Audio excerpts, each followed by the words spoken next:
หลับให้ดีก็เหมือนได้พักผ่อนอย่างเต็มที่ Earthlab CBD The Leap พิเศษ3แถม1เพียง990 บาทส่งฟรี Earthlab The Leap Spray พิเศษ3ขวด790 บาทส่งฟรีเซ็ตคู่อย่างละ2ชิ้นเพียง990 บาทส่งฟรี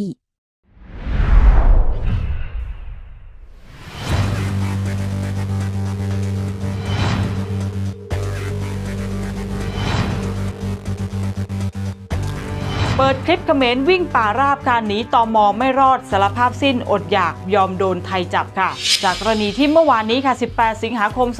2569ค่ะเจ้าหน้าที่ฐานเรือได้ทำการจับกุมผู้ลักลอบเข้าไทยโดยผิดกฎหมายระหว่างการลาดตระเวนค่ะเจ้าหน้าที่ตรวจพบรถจักรยานยนต์2คันมีบุคคลรวม4คนในลักษณะต้องสงสัยค่ะจึงแสดงตัวเข้าตรวจสอบสามารถควบคุมรถจักรยานยนต์ได้1คันพร้อมบุคคล2คนได้แก่ชายไทยอายุ20ปีซึ่งเป็นผู้นำพาและชายชาวกัมพูชาอายุ41ปีซึ่งมีเอกสารแสดงตนแต่หมดอายุค่ะส่วนรถจักรยานอีกคันค่ะเพราะบุคคลที่โดยสารมาสามารถหลบหนีไปได้จากการสอบสวนเบื้องต้นผู้นำพาชาวไทยให้การว่าได้รับการว่าจ้างจากชาวกัมพูชาให้ไปรับชาวกัมพูชา2คนเพื่อนำไปส่งบริเวณ3แยกจางวางโดยได้รับค่าจ้างคนละ 1,300 บาทค่ะขณะที่ชายชาวกัมพูชาให้การว่าเดินทางมาจากกุมเรียงประเทศกัมพูชาเพื่อเข้ามาหางานทำในสวนลำไยบริเวณจางวางเนื่องจากต้องการหนีสภาวะเศรษฐกิจตกต่ำภายในประเทศโดยเสียค่าเดินทาง 8,000 บาทและเดินทางมาพร้อมกับบุตรสาวอายุ13ปีซึ่งโดยสารมากับรถจักรยานยนต์อีกคันที่หลบหนีไปได้ค่ะนอกจากนี้ค่ะทางเพจส่องเขมรได้โพสต์คลิปพร้อมข้อความค่ะระบุว่าพากันวิ่งหนีอะไร11สิงหาคม2569 Facebook ที่ใช้ชื่อว่าสกายค่ะได้ลงคลิปพูดในคลิปว่าพี่น้องวิ่งหนีตม.เหนื่อยจะตายอยู่แล้วเนี่ยดูสิมานั่งแอบกันหมดเลยนะนั่งหลบกันอยู่นี่วิ่งตามกันมานะลำบากจริงๆเลยมาเป็นลูกจ้างบ้านเขาเนี่ยโอ้โหลำบากจริงๆเลยนะตั้งแต่10 โมงวันนี้ตรงกับวันอังคารวิ่งจนไส้จะหลุดไส้ทะลักหมดแล้วเนี่ยโอ้ยรถตม.ทำกันเลยนี่มันนำเคลียร์บงกุยสลักเชงรถตม.บางโอนเวทเนียนามนุษย์สระกีนี่เวทเนียเวนเปียโมมองดับงั้นในเราหนังไงกี้โอ้รถละจังเทะปวินเทะปตังอ่ะขณะเดียวกันค่ะเขมรก็โทษไทยค่ะบอกว่าปิดด่านเนี่ยทำโรงงานปิดเพิ่มอีก3แห่งด้วยกันนะเส้นพิษต้นทุนพุ่งกระทบแรงงาน 4,000 ชีวิตค่ะโดยกระทรวงแรงงานได้ให้คำมั่นสัญญากับคนงานของโรงงาน3แห่งว่าผลประโยชน์ทางกฎหมายของพวกเขาจะได้รับการคุ้มครองซึ่งรวมถึงการจ่ายค่าจ้างและค่าชดเชยอื่นๆค่ะที่จำเป็นตามกฎหมายแรงงานของกัมพูชาและก็ระบุว่าทางการจะช่วยเหลือคนงานที่ได้รับผลกระทบลงทะเบียนเพื่อโอกาสในการจ้างงานใหม่ค่ะโดยบริษัทหนึ่งค่ะที่ถูกปิดตัวไปค่ะจ้างคนงานอยู่ที่683 คนและบริษัทไฮเทคที่จ้างงานคนอยู่ประมาณ 2,532 คนได้ปิดทำการแล้วขณะที่บริษัทไนท์เด็กไดแคสติ้งแคมบูเรียที่มีคนงานกว่า 724 คนที่กำหนดหยุดดำเนินการในเดือนตุลาคมนี้ค่ะโดยกระทรวงแรงงานบอกว่าคนงานของโรงงาน2แห่งแรกได้รับเงินค่าจ้างและผลประโยชน์อื่นๆที่ค้างชำระเรียบร้อยแล้วและกระทรวงจะติดตามสถานการณ์ของโรงงานที่3อย่างใกล้ชิดเพื่อให้แน่ใจว่าคนงานได้รับเงินตามกำหนดกฎหมายซึ่งฮุนเมษาค่ะโฆษกกระทรวงแรงงานได้กล่าวว่าการปิดโรงงานดังกล่าวเป็นเรื่องที่น่าเสียใจและเชื่อมโยงกับการปิดโรงงานกับต้นทุนการขนส่งที่เพิ่มขึ้นโดยอ้างว่าเป็นผลมาจากการปิดด่านพรมแดนฝ่ายเดียวของไทยค่ะลดปัญหาผมขาดหลุดร่วงเร่งการเกิดใหม่ของเส้นผม3แถม1เพียง990 บาทส่งฟรีมีปลายทางดูแลผมวันนี้ดีกว่ารอให้ผมร่วงหมด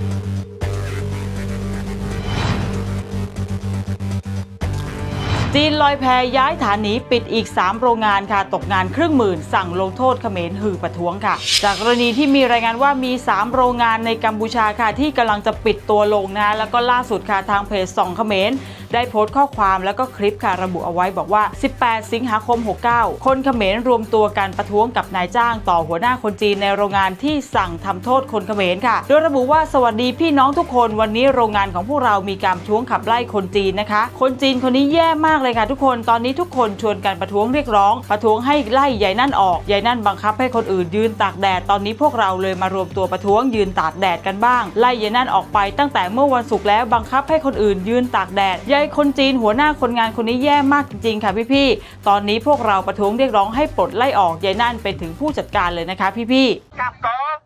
ส่วนเต้ยังไงเตรียมตัวเบียดมาให้เลยทัดจันน้ำตาเจ๊ไปนะเจ๊ไอ้ก็งงเต้อัดคลายขวดนะยังเปิดความ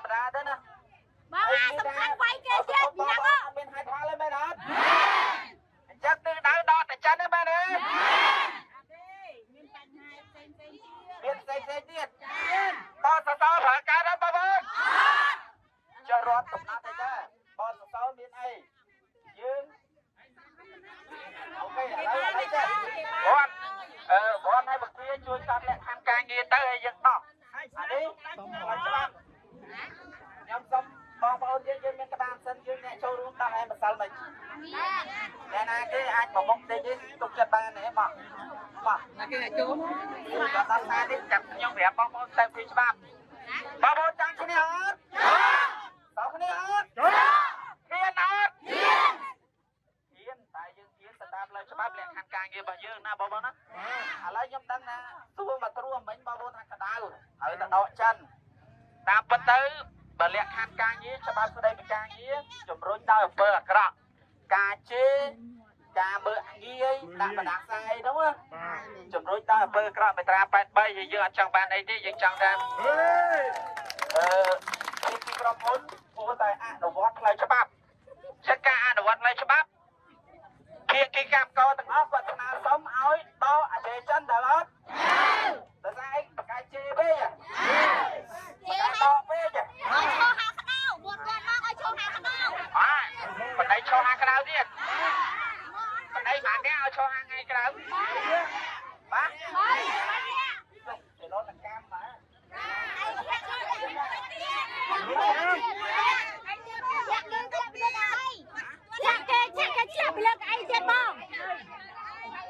អូខេឥឡូវចេះបានន័យថាអ្វីដែលខ្ញុំស្ដាប់មកវាមិនក្តៅធម្មតាក្តៅចិត្តក្តៅចិត្តវាធំជាងយ៉ាងសុខចិត្តមកឈរក្រៅអត់ដល់គេជេរបងប្អូននោះជេរស្ងប់គ្រប់គ្នា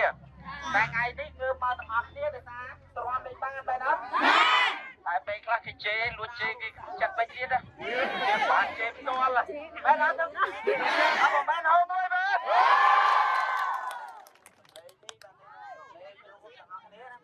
តែខាងក្នុងមានអ្នកធ្វើការអត់ចាញ់ទាំងអស់បង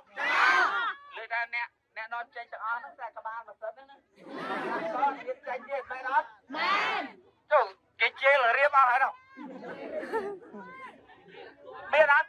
មែនអត់លើមែនចាំកើយទៅគេជេរឡើងរៀបអស់ហើយខំប្រចាំទៅរាយការណ៍តែគេថាវាលេងអីវាជប់ជេរមានណារាយការណ៍ប្រដាក់គេទៅវិញបាត់គេដល់ឯងបាទមែនអត់មែនអត់មែនហៅមួយយើងចាំបានអ្នកដែលការពារកម្មករពិតប្រាកដមែនអត់ហើយបងប្អូនជាចកាសមួយគេកាច់បាក់ចកាសមួយបាច់គេកាច់បងប្អូនអត់បាក់ទេប៉ុន្តែការទៀមទាការសរសេរលក្ខខណ្ឌការងារជួយបងប្អូនគឺទៅតាមផ្លូវច្បាប់ការកោតកម្មគឺយើងកោតកម្មហើយដើម្បីអីឲ្យលក្ខខណ្ឌរោងចក្រយើងល្អប្រសើរជាងមុនមែនអត់មែនកោតកម្មហើយស្រាប់តែចូលធ្វើការវិញគេបញ្ឈប់បងប្អូនអស់ហើយមែនទេចុះបើយើងកោតកម្មហើយចូលធ្វើការវិញគេបញ្ឈប់ថ្នាក់ដឹកនាំយើងព្រមអត់ការពារគ្នា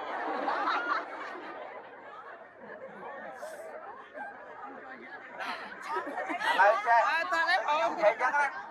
បើសិនជាចូលធ្វើការវិញគេបញ្ឈប់លក្ខខណ្ឌការងារយើងសរសេរអញ្ចឹង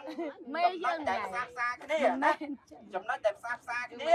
គឺស្នើឲ្យពេលដែលកម្មករចូលធ្វើការវិញឬថ្នាក់ដឹកនាំចូលធ្វើការវិញកុំឲ្យមានការរើសអើងនិងប្រឈប់ពួកគាត់យល់អត់យល់តែយើងកោតកម្មពេលខ្លះអត់មានមេអត់មានកើយមេមន់បដាកោតទាក៏ពិបាកដែរមែនទេមែនអញ្ចឹងពេលនេះខ្ញុំសូមបងប្អូនកុំស្ដាប់អ្នកណាផ្សេងបានន័យថាបើគេប្របែកកម្លាំងបងប្អូនចែកជាបាក់ចែកជាពួកសូមបងប្អូនកុំជឿតាមទេយល់ទេបងប្អូនយល់តែជឿតាមគេកម្លាំងខ្សោយមែនអត់មែនបើខ្សោយឈ្នះគេអត់អត់ដល់ខ្លាំងយើងមកឈ្នះមែនទេបងប្អូនមែនអត់យ៉ាងម៉េចអញចិត្តយូរហើយអត់ពេលញើសហើយកុំយូរមកពីជេរមិនក៏ឈ្ងោកដែរបងប្អូនអើយឥឡូវចេះណាខ្ញុំសូមក្រុមការងារខ្ញុំដាក់តាមពុកមកអត់ទេនេះដល់ដាក់តាមពុកមកបើបានដាក់តាមពុកមកគាត់យើងអាចទៅសេឲ្យបញ្ញាទៅណាបញ្ញាស្អាតប៉ុណ្ណឹងពេលដែរបានន័យថាលក្ខខណ្ឌការងារបងប្អូនទី1ស្នើឲ្យដកជនជាតិចិនដែលប្រើសម្ដីមិនសមរម្យនិងជេរអសរុអីចឹងណាមែនអត់មែនដកអត់ដកទី2ស្នើឲ្យមានបានន័យថាអាពសស យើងប្រើបានមែនអត់មែនចុះបងប្អូនឈឺប្រើអត់បានតើផលលំបាកខានអ្នកណាគេយើងព្រោះនេះថាបាកម្ពុជាដឹកនាំដោយថ្នាក់ដឹកនាំកម្ពុជារបស់យើង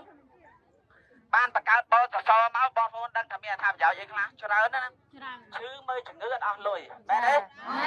កើតកូន สำหรับสถิติและก็การปิดตัวของโรงงานจีนในเขมรนะคุณผู้ชมสะท้อนถึงการเปลี่ยนแปลงทางเศรษฐกิจการปรับตัวของห่วงโซ่อุปทานและปัจจัยกดดันด้านต้นทุนการผลิตค่ะแม้ว่ากัมพูชาจะเป็นหนึ่งในฐานการผลิตสิ่งทอเสื้อผ้าเครื่องนุ่งห่มและกระเป๋าค่ะที่ใหญ่ที่สุดของทุนจีนแต่ที่ผ่านมาเผชิญกับคลื่นการปิดตัวของโรงงานอย่างต่อเนื่องค่ะโดยเฉพาะวิกฤตโควิด -19 ที่มีโรงงานกัมพูชาปิดตัวอย่างเป็นทางการมากกว่า100 ถึง 141 แห่งค่ะส่งผลให้แรงงานถูกเลิกจ้างนับแสนคนโดยส่วนใหญ่เป็นโรงงานรับจ้างผลิตทุนจีนและฮ่องกงค่ะซึ่งต่อมาในปี 2026 ค่ะมีรายงานว่าโรงงานเขตอุตสาหกรรมปอยเปตและจังหวัดใกล้เคียงเช่นบันเตยเบนเจยกัมปงจามปิดตัวและหยุดกิจการกระทันหันเพิ่มขึ้นหลายแห่งกระทบแรงงานกัมพูชารวมหลายพันคนค่ะซึ่งโรงงานจีนในกัมพูชาส่วนใหญ่ต้องนำเข้าวัตถุดิบผ้าเคมีภัณฑ์อุปกรณ์มาจากจีนหรือผ่านประเทศเพื่อนบ้านเมื่อปัญหาการขนส่งชะลอตัวหรือด่านชายแดนติดขัดส่งผลให้ต้นทุนค่าขนส่งพุ่งขึ้นจนแทบแบกรับไม่ไหวค่ะแม้ว่าจะมีข่าวโรงงานจีนปิดตัวเป็นระยะค่ะแต่ในเชิงสถิติภาพรวม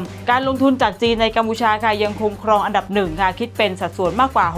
60-70% ของ FDI ทั้งหมดค่ะรวมไปถึงการย้ายฐานการผลิตภายในทุนจีนบางส่วนก็เลือกปิดโรงงานสิ่งทอแบบดั้งเดิมแล้วก็ย้ายลงทุนในอุตสาหกรรมที่มีมูลค่าเพิ่มสูงขึ้นเช่นยางรถยนต์อะไหล่ยานยนต์และพลังงานสะอาดค่ะแม้ว่าจะมีการเปิดโรงงานใหม่ค่ะแต่ความเสียหายจากการปิดตัวฟ้าผ่าของโรงงานรับจ้างผลิตสิ่งทอส่งผลกระทบโดยตรงต่อแรงงานท้องถิ่นระดับล่างอย่างรุนแรงเนื่องจากขาดเงินชดเชยและรายได้หายฉับพลันค่ะ อันนี้ไม่เป็นอันตรายด้วยนะ ให้ความชุ่มชื้น เป็นแผลเล็กๆน้อยๆก็ทาได้จ้า Happy Anti Itch Balm รักษาและสมานแผลบรรเทาอาการอักเสบราคาช่อง190 บาท